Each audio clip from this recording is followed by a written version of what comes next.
History has always been filled with kings and queens who shaped nations, commanded armies, and carried the heavy weight of their crowns.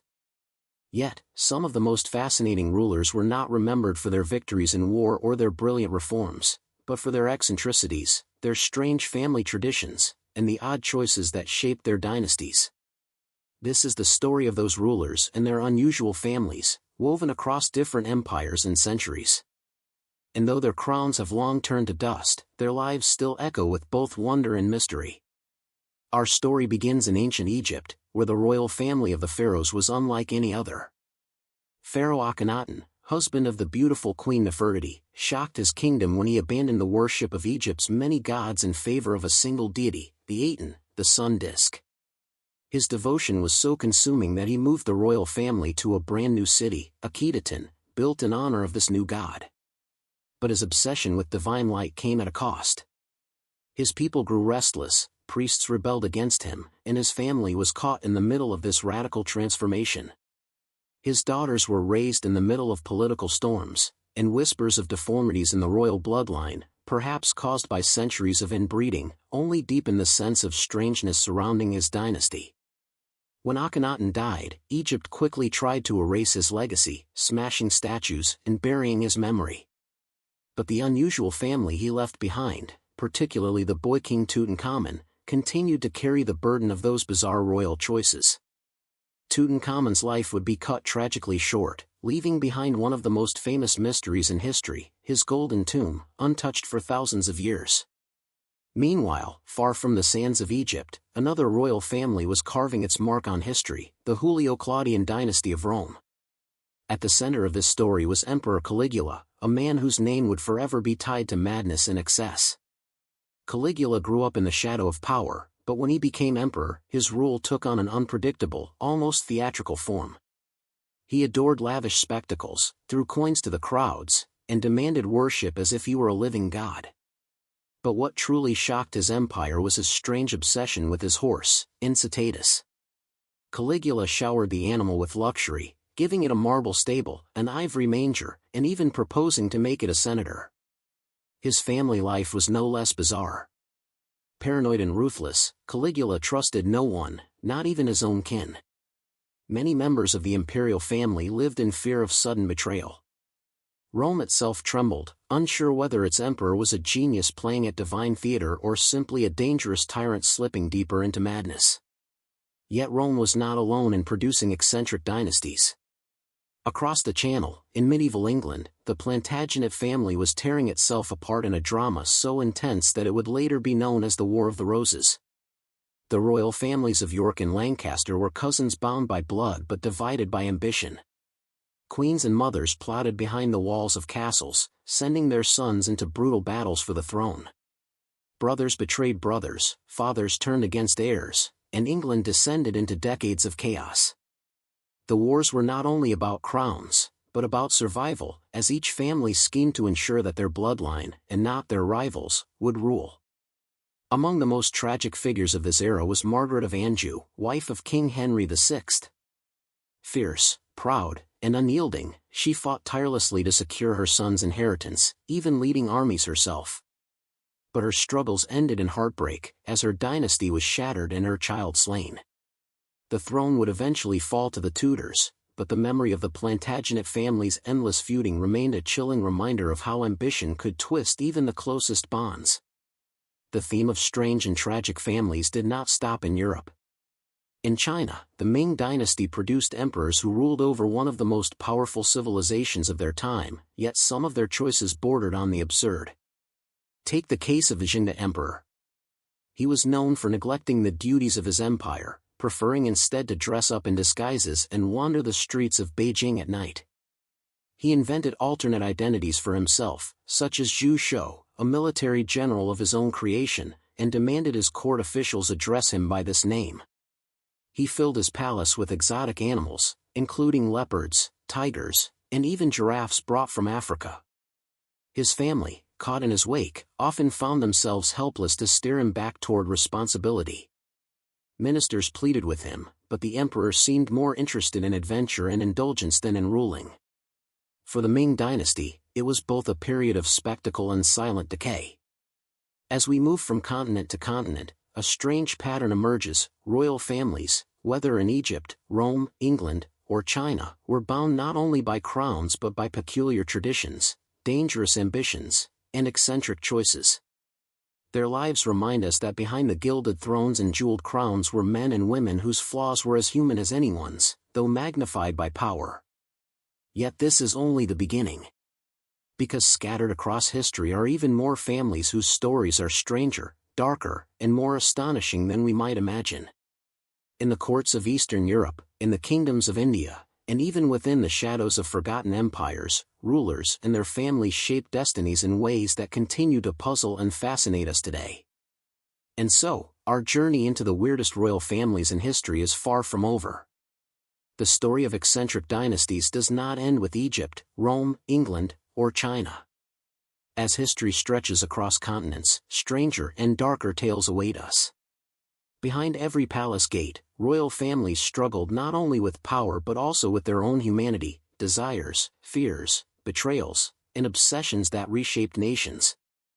Let us now journey into new lands and discover the families whose choices baffled their subjects, terrified their enemies, and left marks so peculiar that they are still remembered centuries later. Our first stop is Eastern Europe, where the House of Habsburg dominated politics for centuries. Known for their vast empire stretching across Austria, Spain, and much of Central Europe, the Habsburgs were powerful, but also infamous for one peculiar habit: intermarriage within the family. Generation after generation, cousins married cousins, and uncles married nieces, all in the name of keeping power concentrated. While this practice did preserve dynastic wealth, it also had devastating consequences. The most haunting example was Charles II of Spain. Born with a jaw so deformed he could barely chew food, Charles also suffered from epileptic fits and lifelong illnesses. His body was frail, his speech slurred, and yet he carried the crown of one of the mightiest empires of the 17th century. His family, desperate to keep the dynasty alive, pressured him into marriage, twice. Both unions ended childless. Behind palace doors, whispers spread: the great Habsburg line was collapsing under the weight of its own traditions. When Charles II died, the empire spiraled into war, proving that the strange choices of one family could shake the balance of Europe itself. Farther east, in Russia, the Romanov dynasty gave the world a ruler whose name would forever be spoken with both fascination and dread: Ivan IV, better known as Ivan the Terrible. Ivan's family history was scarred with tragedy. He was only 3 years old when his father died, leaving him in the care of power-hungry nobles who abused and manipulated him. His mother was poisoned when he was just a child, and the boy grew up surrounded by betrayal and cruelty. By the time Ivan came of age, he had developed a volatile temper and a paranoid mistrust of those closest to him. As Tsar, Ivan's reign was marked by grandeur and terror. He established new codes of law, expanded Russian territory, and even introduced reforms. Yet his personal demons haunted his family life. His outbursts grew violent, culminating in the most infamous moment of all: in a fit of rage, Ivan struck his own son and heir, killing him. The image of the grieving Tsar cradling his dying son remains one of the most tragic portraits of royal family dysfunction in history. His later years saw the creation of the Oprichnina, a secret police force that unleashed terror across the land. Families disappeared overnight, nobles were executed, and Russia trembled under the weight of his paranoia. The Romanov dynasty would endure long after Ivan's death, but the scars of his madness left echoes that no crown could silence. If we cross into India, we encounter another royal family whose stories are as breathtaking as they are peculiar: the Mughal dynasty. Among its rulers, Emperor Jahangir stood out not only for his power but for his eccentric habits. Jahangir was the son of Akbar the Great, a ruler known for tolerance, wisdom, and vision. Yet Jahangir was a man of excess. He loved fine wine and opium, often spending nights in intoxicated stupor while his courtiers struggled to maintain order. His family watched helplessly as his addictions consumed him. But Jahangir was not only strange, he was also deeply artistic. He adored painting, poetry, and the natural world. He ordered meticulous records of animals, flowers, and even the movements of the stars. He surrounded himself with scholars and artists, and his court became a gallery of wonders. The most fascinating chapter of his family life, however, was his marriage to Nur Jahan. She was not just his wife but his partner in governance. Strong-willed and politically astute, she issued royal decrees, appeared on coins, and guided the empire while Jahangir drifted between indulgence and inspiration. In the Mughal court, whispers grew: was the empire being ruled by the emperor, or by his queen? The truth was somewhere in between, making their marriage one of the most unusual partnerships in royal history. In France, another royal family revealed how strangeness could live behind the glitter of wealth and grandeur. King Louis XIV, the Sun King, built the dazzling Palace of Versailles, where his court lived in breathtaking luxury. Yet life inside was far from ordinary. Versailles became a stage where nobles competed for the king's attention. Every aspect of daily life was turned into ritual, from how the king woke up in the morning to how he ate his meals. Even the act of handing him a shirt became a privilege fought over by the nobility. His family lived in this golden cage, where appearances mattered more than privacy, and every gesture was designed to reinforce the image of absolute power. But alongside this theater of splendor lurked scandals. Members of Louis's family were caught in affairs, secret rivalries, and dangerous intrigues. One of the strangest was the so-called affair of the poisons, a scandal that reached even the royal household. Witches, fortune-tellers, and poisoners were discovered among the nobility, accused of selling potions and arranging black masses. Whispers suggested that some of the king's own relatives had been involved in plots that mixed superstition with deadly ambition. Though Louis kept his throne, the scandal revealed a truth hidden behind the polished mirrors of Versailles. The royal family, despite its godlike aura, was vulnerable to the same fears and obsessions as the people they ruled. And then there was the Ottoman dynasty, whose traditions could be as ruthless as they were unusual. For centuries, when a new sultan rose to power, his brothers were often executed to prevent challenges to the throne. This practice, known as fratricide, became an accepted part of Ottoman royal life.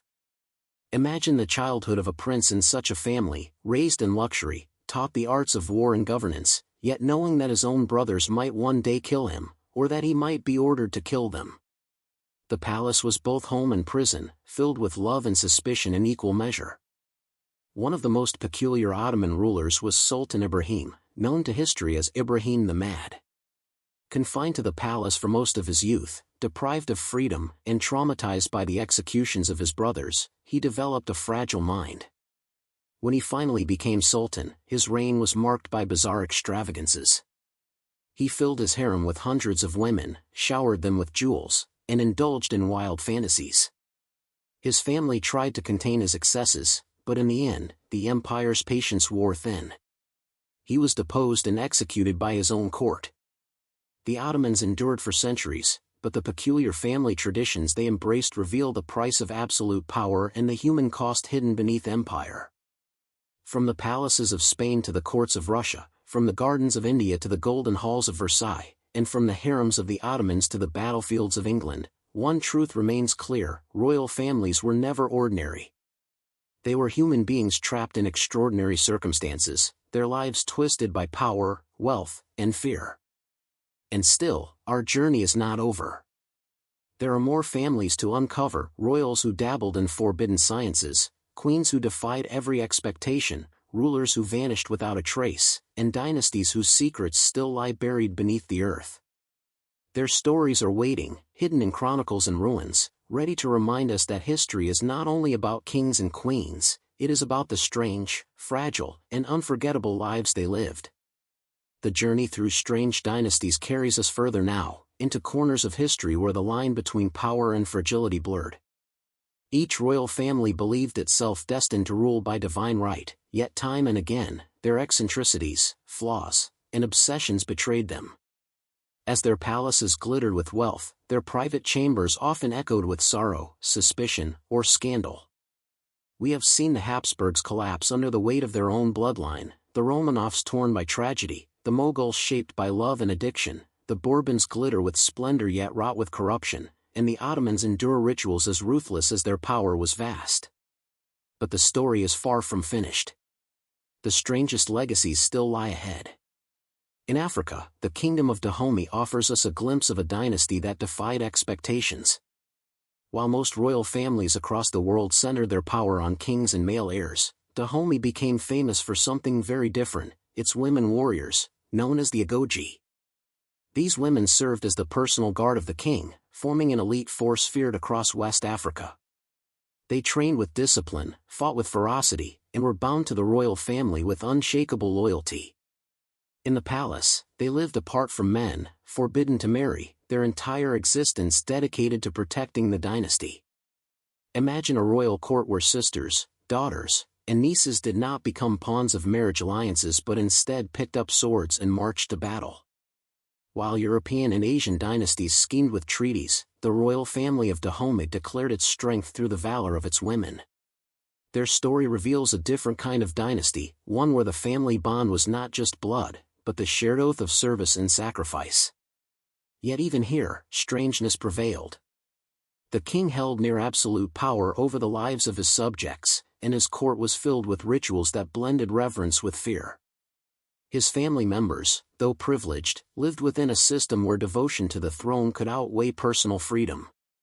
In Dahomey, royalty meant both empowerment and captivity, reminding us again of how complex and unusual family life could become under the crown. In Japan, the world's oldest continuous hereditary monarchy carried traditions that stretched back thousands of years. The chrysanthemum throne symbolized an unbroken line, yet the emperors themselves often found their personal power strangely diminished. For centuries, real authority in Japan was not held by the emperors, but by the shoguns, military rulers who governed in their name. Many emperors lived in ceremonial seclusion, revered as divine figures but with little influence over politics. Families that were believed to descend from the sun goddess found themselves reduced to symbols, while ambitious generals and regents controlled the land.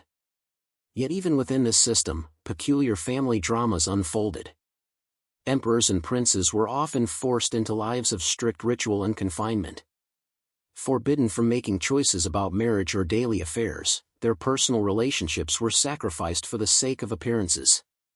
Some emperors abdicated early, preferring monastic life over the suffocating rituals of the palace. The Japanese imperial family endured as a dynasty of shadows and traditions, strange not for its violence or excess, but for its almost ghost-like presence, where even the rulers themselves lived as prisoners of the very throne they embodied. Across the Atlantic, the story of royal eccentricity found a new form in the empires of the Aztecs. At the heart of their capital, Tenochtitlan, the emperor was both ruler and divine representative, and his family lived in a world unlike any other.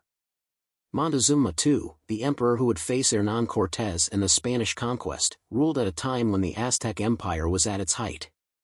He expanded his court with hundreds of attendants, wives, and relatives, surrounding himself with luxuries so extreme that even other nobles were forbidden from looking him in the eye.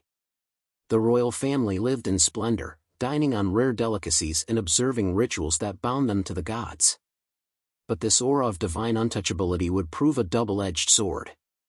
When the Spaniards arrived, bringing with them horses, cannons, and diseases unknown to the Americas, Montezuma's family and court were paralyzed by uncertainty. Some believed the strangers to be divine messengers, others feared them as invaders. The family that had seemed so untouchable was suddenly caught between tradition and catastrophe. The fall of Montezuma and the destruction of Tenochtitlan revealed the fragility of royal families when confronted with the unknown. The same rituals and divine aura that had made the dynasty seem invincible left it powerless against forces it could neither predict nor control. But perhaps no royal family better embodies both brilliance and strangeness than the Qing dynasty of China, which ruled from the mid-17th to the early 20th century. Among its emperors, the figure of the Qianlong emperor stands tall. Qianlong was a man of contradictions. He expanded China's territory to its greatest extent, patronized the arts, and filled his palaces with treasures. His love for poetry and painting was so great that he left behind thousands of works signed with his name. Yet he also developed peculiar habits. Obsessed with cataloging and collecting, he inscribed his poems on ancient masterpieces, sometimes defacing priceless artifacts in order to mark them as his own. Within his family, Qianlong was both affectionate and domineering. He arranged marriages for his children with meticulous care, ensuring alliances that would preserve stability. But he also demanded absolute loyalty, and his children lived under the shadow of his perfectionism. Even in his old age, when he abdicated in favor of his son, he continued to rule behind the scenes, unable to release his grip on power. The Qing court was a world of both grandeur and claustrophobia. Empresses and concubines vied for influence, children were raised in the rigid structure of palace etiquette, and whispers of intrigue never ceased. Though Qianlong imagined himself as a guardian of tradition, his family often lived as if in a gilded cage, trapped between duty and desire. As we weave these stories together, a common thread becomes clear: royal families, no matter where they lived, were often bound more tightly by their crowns than by their hearts. They lived under expectations so immense that their lives became strange distortions of ordinary human experience. In Dahomey, the family bond became a military oath. In Japan, it dissolved into shadows of ritual. In the Aztec Empire, it crumbled under the weight of divine expectation. In Qing China, it suffocated under the brilliance of a perfectionist ruler. Each family reveals not only the uniqueness of its culture but also the universal truth of what happens when power shapes every corner of private life. Yet the journey does not end here. For hidden in the corners of history are still more families whose stories bend belief. In the crumbling palaces of forgotten African kingdoms, in the vanished dynasties of South America, and in the fractured courts of medieval Europe, echoes of strangeness still linger. And as we draw closer to modern times, the eccentricities of royalty would not disappear, they would simply take new forms. Some rulers clung desperately to fading traditions, others indulged in excess as their worlds collapsed, and still others tried to reimagine what it meant to be royal in a changing age. The climax of this story has yet to come. Because soon, we will witness not only the strangest of families but also the moments when their dynasties broke apart entirely, when crowns fell, when palaces burned, and when the idea of monarchy itself was tested in ways it had never been before. The tale is building toward that turning point, and history is waiting to reveal it. History has led us through palaces filled with glittering jewels, through courts where power was wrapped in ritual, and through dynasties shaped as much by their weaknesses as by their victories. We have walked among the Habsburgs, the Romanovs, the Moguls, the Ottomans, and many others, and we have seen how their strangeness was not always in their crowns, but in the fragile lives that bore them. But as the centuries rolled forward, the world began to change. Old empires collided with modern ideas. The age of kings and queens faced new challenges: revolutions, the rise of common people, and the unstoppable march of technology. Yet before many of these dynasties collapsed, they left behind some of their strangest and most haunting chapters. This is where the story sharpens. For we are now moving toward the turning point where the weight of history will bring crowns crashing down. Let us begin in France, where the Bourbon dynasty, already glittering with the splendor of Louis XIV in Versailles, stumbled into catastrophe under Louis XVI and Queen Marie Antoinette. Louis was a gentleman, more interested in locks and mechanical hobbies than politics. His queen, the Austrian-born Marie Antoinette, loved fashion, music, and theater. To their children, they were affectionate parents. But to their people, they seemed blind to suffering. France was drowning in debt, famine spread across the countryside, and whispers of extravagance filled the streets of Paris. The royal family's life inside Versailles was a dreamlike world of silk gowns and elaborate feasts. Yet outside the gates, desperation grew. Pamphlets mocked the queen as Madame Deficit, accusing her of bankrupting the nation with her spending. Some stories were exaggerated, others outright lies, but perception mattered more than truth. As revolution brewed, the king and queen clung to rituals, perhaps believing tradition could protect them. But when the angry crowds finally stormed Versailles, the family's gilded world shattered. Escorted to Paris, they were no longer untouchable rulers, but prisoners of their own people. Their children watched as their parents struggled to balance dignity with fear, and the once proud dynasty stood on the edge of collapse. Meanwhile, across Europe and Austria-Hungary, the Habsburgs, the same family haunted by centuries of inbreeding, faced their own strange downfall. Emperor Franz Joseph was a symbol of continuity, but his family life was scarred by tragedy. His wife, Empress Elizabeth, known as Sisi, was adored for her beauty but lived in deep loneliness. She traveled constantly, unable to bear the rigid life of court. Her children grew up in her absence, and her marriage was marked by distance and sorrow. Then came the death of their son, Crown Prince Rudolf. Rudolf, trapped between the expectations of his dynasty and his own restless spirit, fell into despair. His mysterious death at Mayerling, alongside his lover, shocked the empire. It was both a scandal and a wound from which the family never recovered. For the people of Austria-Hungary, the Habsburgs had long seemed like a dynasty of destiny, but now they appeared fragile, broken by the weight of their own lives. This fragility became undeniable when Franz Joseph's heir, Archduke Franz Ferdinand, was assassinated in 1914. That single act, rooted in family succession, ignited the First World War, dragging empires across the globe into chaos. Once again, the peculiar and troubled lives of a royal family reshaped the fate of millions. In Russia, the Romanovs returned to the center of history, this time with their last Tsar, Nicholas II. Unlike Ivan the Terrible, Nicholas was not cruel. Instead, he was indecisive, unprepared for the storms of his age. He loved his wife, Alexandra, deeply. She, in turn, adored her children, especially her only son, Alexei. But Alexei suffered from hemophilia, a deadly illness that meant even a small cut could prove fatal. The royal family lived in constant fear for him, a fear that consumed their lives. Desperate to save their son, Alexandra turned to the mystic Rasputin. To outsiders, Rasputin was a scandal, a wild-eyed peasant monk with an unsettling influence over the Tsarina. Rumors spread of his debauchery, of his power over the royal family, of whispered plots in darkened rooms.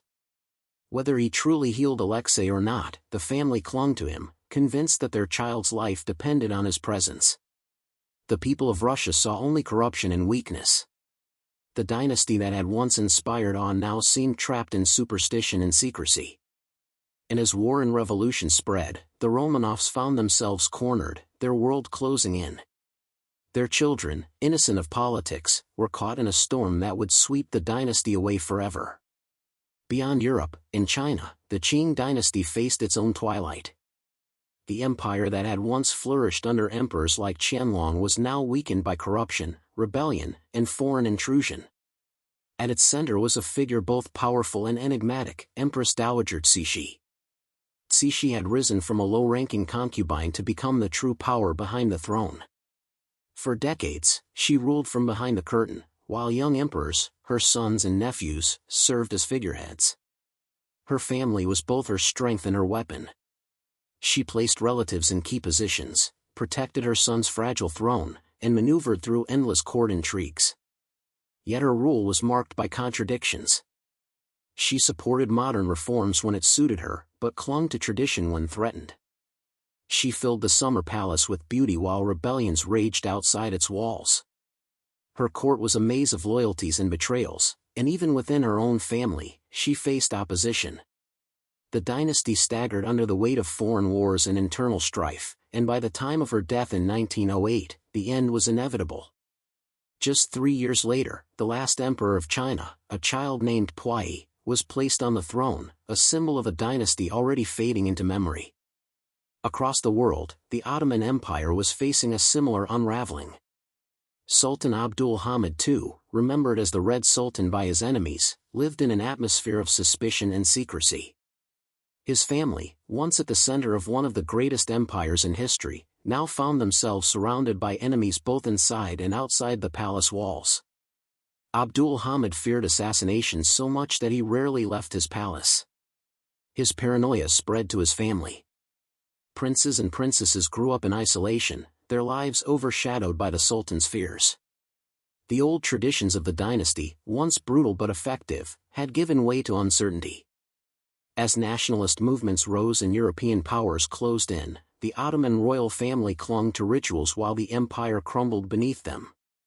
When the empire finally dissolved after the First World War, the Sultan's family scattered into exile.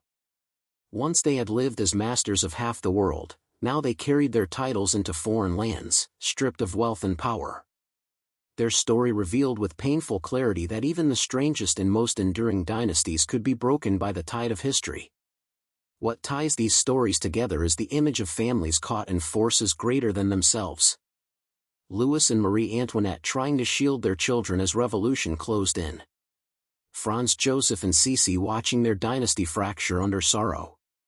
Nicholas and Alexandra clutching at Rasputin's shadow to save their son. Sisi holding power through intrigue, even as her dynasty withered. Abdul Hamid isolating his family as the empire disintegrated around them. Each family reveals not only strangeness, but also humanity, the desperate attempts of mothers, fathers, and children to hold on to love, to hope, to survival, even as crowns slipped from their heads. And now, as history pushes forward into the modern age, we arrive at the threshold of its climax. The world of royalty is no longer unshakable. Revolutions roar, common people demand rights, and kings and queens are no longer seen as divine.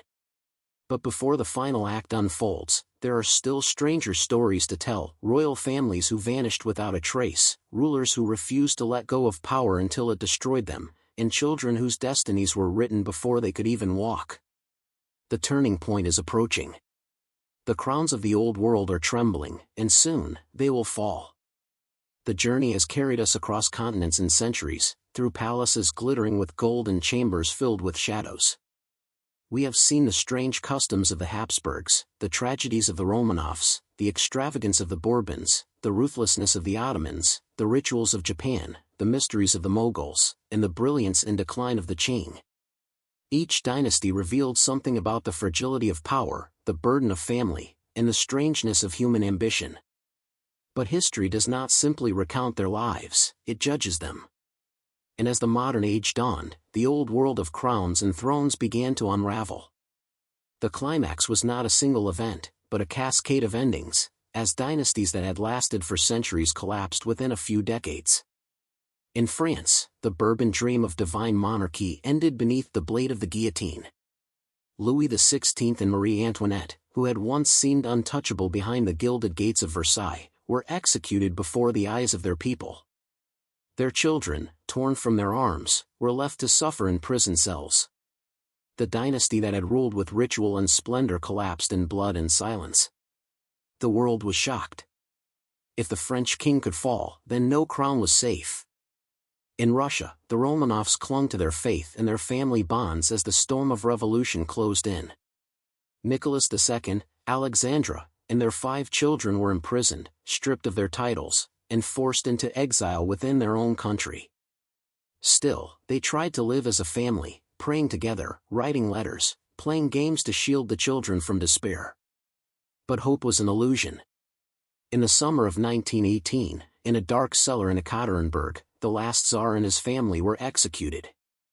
The daughters, dressed in gowns that secretly held jewels sewn into the lining, were struck down as bullets ricocheted against the hidden gems. In that moment, centuries of Russian monarchy ended, not with ceremony, but with horror. The Romanovs had been both strange and tragic, bound to a mystic like Rasputin, blinded by tradition, and yet, in their final hours, painfully human. Parents holding their children, facing the end together. In China, the Qing dynasty collapsed with less violence but equal finality. The boy emperor Puyi, crowned as the son of heaven at the age of 2, was carried through halls too vast for his tiny footsteps. He lived in a palace filled with rituals but devoid of freedom, a child trapped inside the ghost of an empire. Servants bowed to him, calling him divine, yet outside the forbidden city, the dynasty was already crumbling. By 1911, revolution forced his abdication. Puyi was left as an emperor in name only, a relic of a vanished order. He grew into a man still haunted by the crown he wore as a child, a living reminder that even the oldest dynasty in the world could not survive the tides of change. The Qing had ruled for nearly 3 centuries, but their end came quietly, with a boy emperor watching history pass him by. The Ottoman dynasty, too, faced its twilight. Abdul Hamid II's paranoia had symbolized the empire's fragility, but after the First World War, the empire itself was dismantled. In 1922, the last sultan, Mehmed VI, left Istanbul on a British warship, exiled from the city his ancestors had ruled for centuries. He carried with him little more than memories of lost grandeur. The dynasty's princes and princesses scattered across the globe, some reduced to poverty, others living as strangers in foreign lands. A family that had once ruled half the known world became wanderers, their titles empty, their palaces abandoned. The collapse of these dynasties within such a short span of history was no coincidence. The world had changed. New ideas of liberty, equality, and nationalism rose, sweeping aside monarchs who could no longer claim divine right. Industrial revolutions, new weapons, and global wars proved that crowns and jewels were powerless against the tide of progress. And yet, in their falls, these families gave us something unforgettable. Their strangeness, their obsessions, rituals, tragedies, and eccentricities, was not just a curiosity. It was a mirror of humanity itself, magnified by the stage of history. Think of the Habsburgs, their centuries of intermarriage leaving behind a dynasty both powerful and broken. Think of Ivan the Terrible, who struck his own son in rage and then wept in despair, a father undone by his own temper. Think of Jahangir, lost in wine and poetry, while Nur Jahan ruled beside him with cunning and grace. Think of Louis XIV, turning life itself into theatre at Versailles, only for his descendants to be consumed by the revolution he could never have imagined.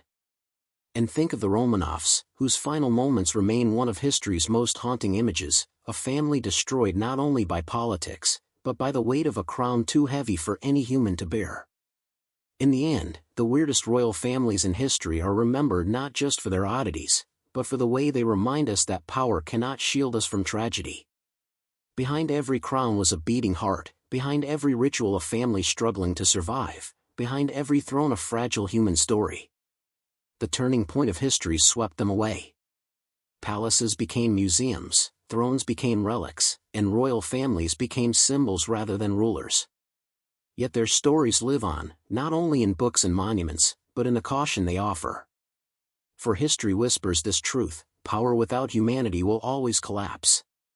And even the strangest families, wrapped in gold and crowned with jewels, were as vulnerable as the people they ruled.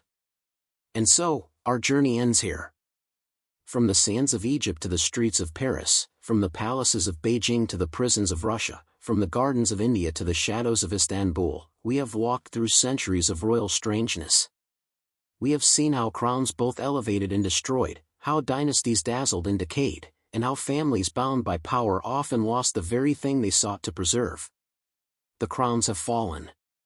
The thrones stand empty. But the stories of these families remain, eternal reminders that history is not only about kings and queens, it is about the fragile, flawed, and fascinating people behind them.